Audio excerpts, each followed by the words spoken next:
Hello guys, welcome to my YouTube channel. My name is Harjeet Kaur. आज हम शुरू करेंगे क्लास 9th की ज्योग्राफी की एनसीईआरटी, जिसका पहला चैप्टर है India, size and location. India की बात करें तो इंडिया वर्ल्ड की one of the ancient civilisation है। पिछले 50 सालों ने इंडिया ने रिमार्केबल प्रोग्रेस करी है, चाहे वो एग्रीकल्चर का फील्ड हो, चाहे इंडस्ट्री हो या टेक्नोलॉजी हो, या फिर ओवरऑल इकोनॉमिक डेवलपमेंट की बात हो। तो हर एक फील्ड में इंडिया ने अच्छी खासी प्रोग्रेस करी है। इसके अलावा अगर वर्ल्ड हिस्ट्री की बात करें तो वर्ल्ड हिस्ट्री में भी इंडिया का बहुत ही इम्पोर्टेंट कंट्रीब्यूशन रह चुका है।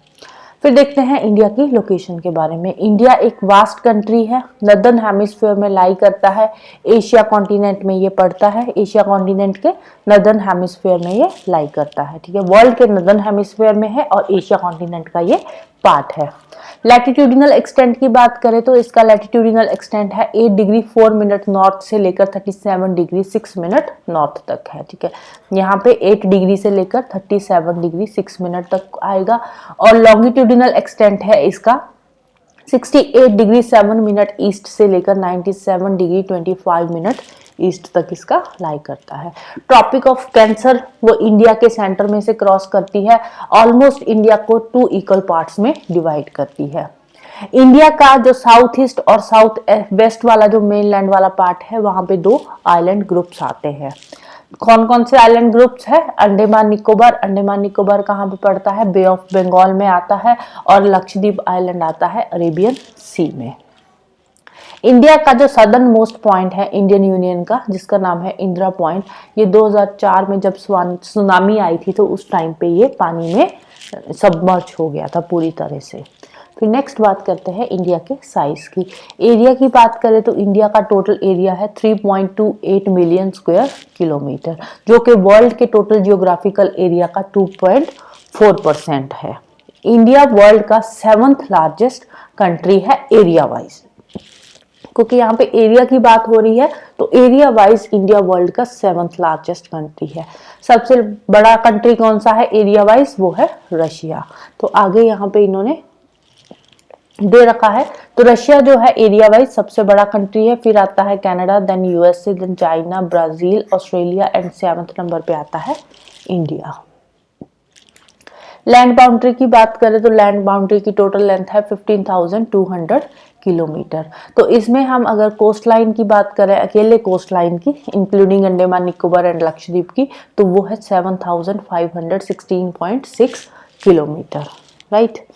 तो अब देखो मेनलैंड कौन सा है। मेनलैंड ये सारी बाउंड्री आ जाएगी मेनलैंड की। राइट।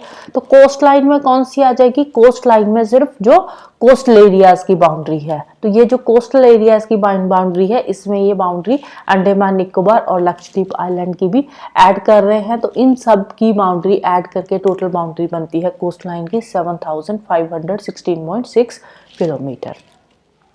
इंडिया के नदरन साइड पे जो north west, north and north east side पे पड़ती है young fold mountains, the Himalayas. South में बात करें तो इंडिया का जो सदर्न पार्ट है वो इंडियन ओशियन में एक्सटेंड हो चुका है और उसने इंडियन ओशियन को 2 सीज में डिवाइड कर दिया है। एक साइड वेस्ट वाली साइड आता है अरेबियन सी और ईस्ट वाली साइड आता है बे ऑफ बंगाल। लैटिट्यूडिनल और लॉन्गिट्यूडिनल एक्सटेंट की बात करें अगर हम मेनलैंड की, तो ये अप्रोक्सीमेटली 30 डिग्री है जो लैटिट्यूडिनल और लॉन्गिट्यूडिनल एक्सटेंट है। देखो ईस्ट वेस्ट 68 डिग्री 7 से लेकर 97 डिग्री 25 तक है, तो अप्रोक्सीमेटली 30 डिग्री आता है।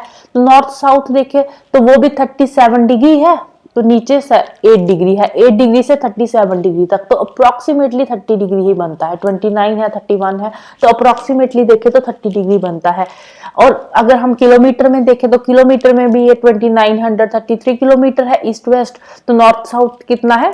3214, तो 3200 समथिंग 2900 समथिंग है। तो एरिया अगर हम देखें किलोमीटर्स में या फिर हम लैटिट्यूडिनल लॉन्गिट्यूडिनल एक्सटेंट देखें तो ऑलमोस्ट इक्वल है। लेकिन जब हम इंडिया का मैप देखते हैं तो हमें ऐसे लगता है कि नॉर्थ साउथ एक्सटेंट ज्यादा है, ईस्ट वेस्ट एक्सटेंट कम है। देखने में ऐसा लगता है बट एक्चुअल में ये ऑलमोस्ट इक्वल ही पड़ जाता है। राइट। तो फिर नेक्स्ट बात करते हैं हम टाइम जोन्स की। अगर हम बात करें गुजरात से अरुणाचल प्रदेश तक टाइम की, तो 2 घंटे का गैप पड़ जाता है, क्योंकि देखो ईस्ट वेस्ट एक्सटेंट कितना है 30 डिग्री का, हर 15 डिग्री पे कितने घंटे का फर्क पड़ता है 1 आवर का, तो 30 डिग्री में 2 आवर्स का फर्क पड़ जाएगा गुजरात से अगर हम अरुणाचल प्रदेश की तरफ जाएंगे। तो इसीलिए इंडिया का एक स्टैंडर्ड मेरिडियन टाइम रखा गया है, जो इंडिया की स्टैंडर्ड मेरिडियन है वो पास करती है 82 डिग्री 30 मिनट ईस्ट से, जो कि यूपी में मिर्जापुर में से पास करती है। वो इंडिया का स्टैंडर्ड टाइम है, पूरी कंट्री का एक ही स्टैंडर्ड टाइम है। और जो लैटिट्यूडिनल एक्सटेंट है उससे डे और नाइट की ड्यूरेशन में फर्क पड़ता है, जैसे ही हम इंडिया में साउथ से नॉर्थ की तरफ मूव करते हैं। अब 2 क्वेश्चन है यहाँ पे। फर्स्ट क्या है कि 82.5 डिग्री को ही हमने स्टैंडर्ड मेरिडियन ऑफ इंडिया क्यों लिया है, क्योंकि ये इंडिया के सेंटर में से क्रॉस करती है। अगर हम एक्सट्रीम ईस्ट वाला टाइम लेते या एक्सट्रीम वेस्ट वाला टाइम लेते तो फिर दूसरी जो साइड है उस तक तरफ पहुंचते पहुंचते 2 घंटे का टाइम डिफरेंस हो जाता। तो इसीलिए हमने जो इंडिया का स्टैंडर्ड मेरिडियन चूज करा है वो इंडिया के बिल्कुल सेंटर पोजीशन को चूज करा है, जो कि इंडिया के बिल्कुल सेंटर में से पास करता है। फिर नेक्स्ट क्वेश्चन है, why is the difference between duration of day and night hardly felt at Kanyakumari but not so in Kashmir. अब देखो जो कन्याकुमारी है वो इक्वेटर के पास लाई करती है, अप्रोक्सीमेटली 8 डिग्री के आसपास, ठीक है, कन्याकुमारी के आसपास है। कन्याकुमारी इक्वेटर के पास है, लेकिन जो कश्मीर है वो इक्वेटर से बहुत दूर पड़ जाता है, अप्रोक्सीमेटली 30 डिग्री का कन्याकुमारी और कश्मीर में डिफरेंस हो जाता है। इसीलिए अब कन्याकुमारी इक्वेटर के पास है तो कन्याकुमारी में जो डे नाइट का डिफरेंस है वो इतना ज्यादा नहीं होता, हार्डली 1 घंटे का डिफरेंस होता है। कभी 1 घंटे की रात बड़ी होती है, कभी 1 घंटा रात छोटी होती है, लेकिन कश्मीर में डे नाइट का डिफरेंस बहुत ज्यादा होता है। अगर आप इक्वेटर पे बात करें, वर्ल्ड मैप में हम इक्वेटर की बात करें 0 डिग्री पे, तो 0 डिग्री पे डे नाइट जो होते हैं वो इक्वल होते हैं। जैसे ही हम इक्वेटर से टुवर्ड्स द नॉर्थ मूव करते हैं या टुवर्ड्स द साउथ मूव करते हैं तो जो दिन रात का डिफरेंस है वो बढ़ता जाता है, और पोल्स में जाकर जो दिन रात है उसमें 6 महीने का डिफरेंस हो जाता है। पोल्स में जो कंट्रीज पड़ती है नॉर्वे वगैरह, तो वहां पे क्या होता है, वहां पे 6 महीने का दिन होता है और 6 महीने की रात होती है, क्योंकि जैसे ही हम इक्वेटर से मूव करते हैं टुवर्ड्स द पोल तो डे नाइट में डिफरेंस जो है वो बढ़ता जाता है। नेक्स्ट बात करते हैं इंडिया एंड वर्ल्ड की। वर्ल्ड में इंडिया की लोकेशन क्या है? एशिया में इंडिया की सेंट्रल लोकेशन है, ईस्ट एंड वेस्ट एशिया के सेंटर में इंडिया जो है वो लाई करता है। इंडिया का जो साउथवर्ड एक्सटेंशन है एशिया, ये जो इंडिया है वो एशियन कॉन्टिनेंट का एक साउथवर्ड एक्सटेंशन है, क्योंकि साउथ एशिया कॉन्टिनेंट के इंडिया साउथ में लाई करता है। इंडियन ओशन की बात करें तो इंडियन ओशन के थ्रू इंडिया यूरोप की कंट्रीज के साथ कनेक्ट करता है। वेस्ट वाली साइड पे इंडिया के वेस्ट में क्या आ जाती है, यूरोप की कंट्रीज आ जाती है, और ईस्ट में आ जाती है एशिया की ही कंट्रीज। तो ईस्ट एशिया के साथ ओशन के थ्रू, ओशन रूट के थ्रू इंडिया कनेक्ट करता है, और वेस्ट में यूरोप के थ्रू कनेक्ट करता है। तो एक तरह से इंडिया को जो है, इंडिया कंट्री है, इंडिया को एक स्ट्रेटेजिक सेंट्रल लोकेशन मिली हुई है। इंडिया एक स्ट्रेटेजिक सेंट्रल लोकेशन पे लाई कर रहा है। इंडिया का जो डेक्कन पेनिनसुला है वो इंडियन ओशन में पहुंचा हुआ है। जो इंडियन ओशन है, इंडियन ओशन में प्रोट्रूड किया हुआ है इंडिया का जो डेक्कन पेनिनसुला है। इससे क्या है, इससे इंडिया के वेस्ट एशिया के साथ, अफ्रीका के साथ, यूरोप के साथ, तो बाकी जो ईस्ट एशिया की कंट्रीज है या साउथ ईस्ट की कंट्रीज है या ईस्टर्न कोस्ट की जो भी कंट्रीज है, उन सब के साथ इंडिया के क्लोज कॉन्टैक्ट बन चुके हैं। अब एशिया में, एशिया कॉन्टिनेंट की बात करें तो एशिया कॉन्टिनेंट में और किसी भी कंट्री की इतनी लंबी कोस्ट लाइन नहीं है। इंडिया की कोस्ट लाइन बहुत लंबी है, इसीलिए जो ओशन इंडिया के साथ टच कर रहा है उस ओशन का नाम इंडिया के नाम से ही रख दिया गया है, जो है इंडियन ओशन। तो यहाँ से फिर ये क्वेश्चन भी क्लियर हो जाता है कि इंडियन ओशन का नाम इंडियन ओशन क्यों पड़ा, क्योंकि एशिया में सिर्फ इंडिया ही एक ऐसी कंट्री है जो ओशन के साथ इतनी लंबी कोस्ट लाइन शेयर कर रही है, इसीलिए जो इंडियन ओशन है उसका नाम इंडिया कंट्री के नाम पर पड़ा है। 1869 में जब स्विस कनाल ओपन हुई थी तो उसके बाद इंडिया और यूरोप के बीच का जो डिस्टेंस है वो 7000 किलोमीटर कम हो गया था स्विस कनाल के ओपन होने से। फिर नेक्स्ट ये इंडिया का मैप दे रखा है, ये हम कर चुके हैं। नेक्स्ट हम बात करते हैं इंडिया के, ये जो मैप है इसमें तो इंडिया के हाईवेज दे रखे हैं, ट्रेड कॉमर्स से रिलेटेड जो है इंपॉर्टेंट हो जाते हैं। तो इंडिया का जो वर्ल्ड के साथ कांटेक्ट है वो बहुत ही पुराने समय से है। ऐसे नहीं है कि हमने वर्ल्ड के साथ अभी अभी नए रिलेशंस बनाए हैं। एंशिएंट टाइम से ही इंडिया का वर्ल्ड के साथ जो रिलेशन है वो चलता आ रहा है। और वर्ल्ड के साथ जो इंडिया का आना जाना था वो लैंड रूट के थ्रू होता था। लैंड रूट सबसे पुराना रूट है, क्योंकि जो मैरीटाइम कॉन्टैक्ट्स है वो बाद में बने हैं। जो ओशियन के थ्रू, सीज के थ्रू रूट बने हैं वो बाद में बने हैं। जो सबसे पहले रूट बने थे वो लैंड रूट्स ही थे। इसीलिए अगर हम नॉर्थ में हिमालयन माउंटेन्स को देखोगे तो माउंटेन्स में बहुत सारे पासेस बने हुए हैं, क्योंकि जो एंशिएंट ट्रैवलर्स थे वो उन पासेस के थ्रू ट्रैवल करते थे। क्योंकि ओशियन का जो आना जाना था ओशियन के थ्रू वो बहुत टाइम बाद में शुरू हुआ था, पहले लैंड रूट के थ्रू ही ट्रैवलिंग होती थी। तो लैंड रूट के थ्रू फिर लोगों के आइडियाज एक्सचेंज होते थे, कमोडिटीज एक्सचेंज होती थी। एंशिएंट टाइम में भी लोग आते जाते थे तो अपने आइडियाज एक दूसरे के साथ शेयर करते थे, और जो कमोडिटीज चीजें होती थी वो भी एक दूसरे के साथ शेयर करते थे।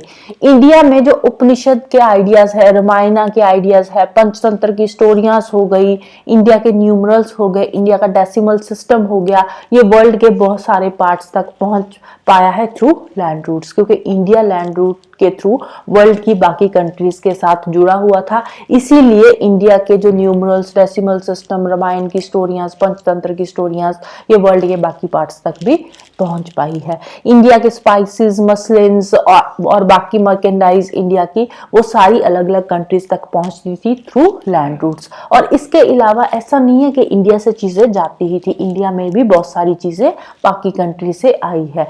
इंडिया में आप देखोगे तो ग्रीक स्कल्पचर का इन्फ्लुएंस देखने को मिलता है, डूम स्टाइल का आर्किटेक्चर इंडिया में देखने को मिलता है, मिनारेट्स जो वेस्ट एशिया की मिनारेट्स है वो भी इंडिया के अलग अलग पार्ट्स में देखने को मिलती है। और ये सारी जो चीजें हैं, स्कल्पचर वगैरह है, ये बाकी कंट्री से इंडिया में लाया गया है, राइट। फिर नेक्स्ट बात करते हैं इंडिया के नेबर्स की।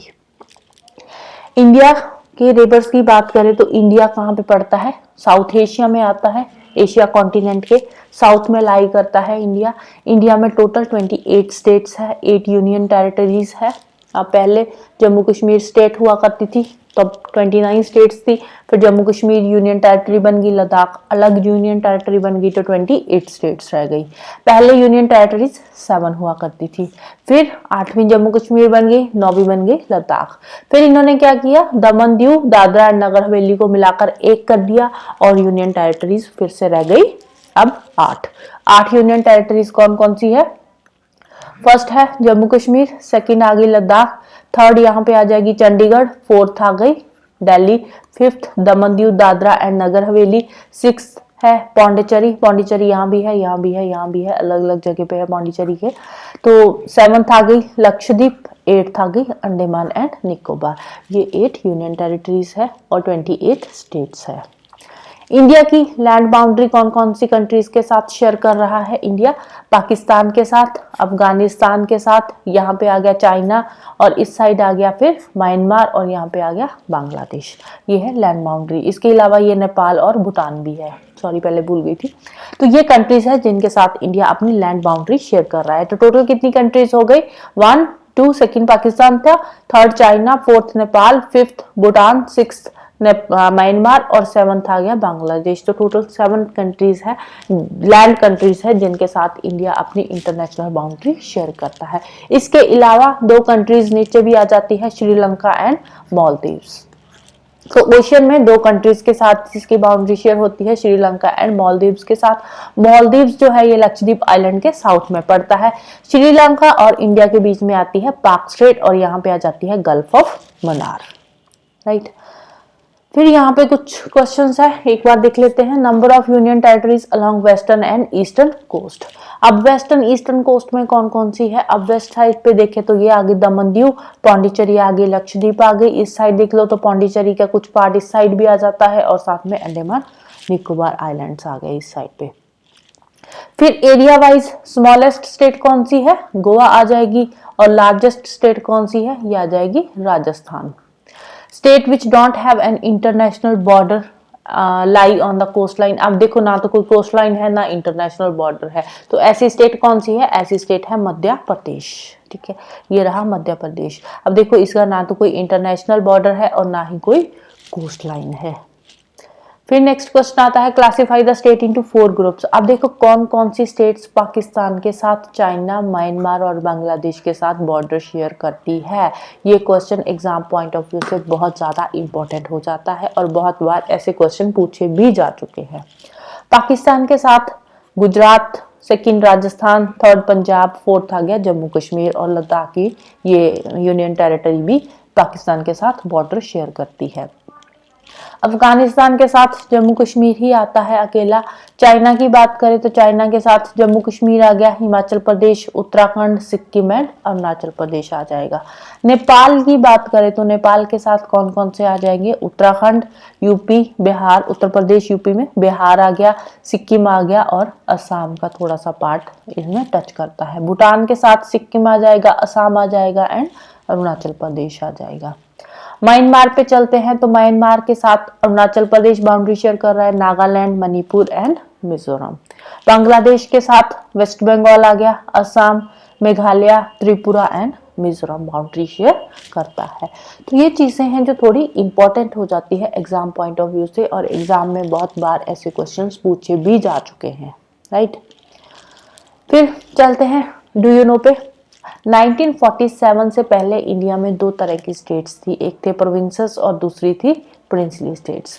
जो प्रोविंसेस होते थे, प्रोविंसेस पे डायरेक्टली ब्रिटिश ऑफिशियल्स का रूल होता था। ब्रिटिश ऑफिशियल्स को पॉइंट कौन करता था? वाइसराय पॉइंट करते थे। लेकिन जो प्रिंसली स्टेट्स होती थी, प्रिंसली स्टेट्स पे लोकल रूलर्स होते थे जो कि हेरिडिटरी रूल करते थे और उनके पास अपनी पूरी सोवरेनिटी होती थी। तो यही फर्क है प्रिंसली स्टेट्स और प्रोविंसेस में। नेक्स्ट चलते हैं, अगर हम बात करें एंशियंट टाइम की तो एंशियंट ये हम सारा कर चुके हैं। लक्षद्वीप, श्रीलंका, इंडिया की जो बाउंड्री शेयर हो रही है, नैरो स्ट्रेट के जो भी है, पाक स्ट्रेट, गल्फ ऑफ मन्नार, ये सारा हम कवर कर चुके हैं ऊपर मैप पे ही।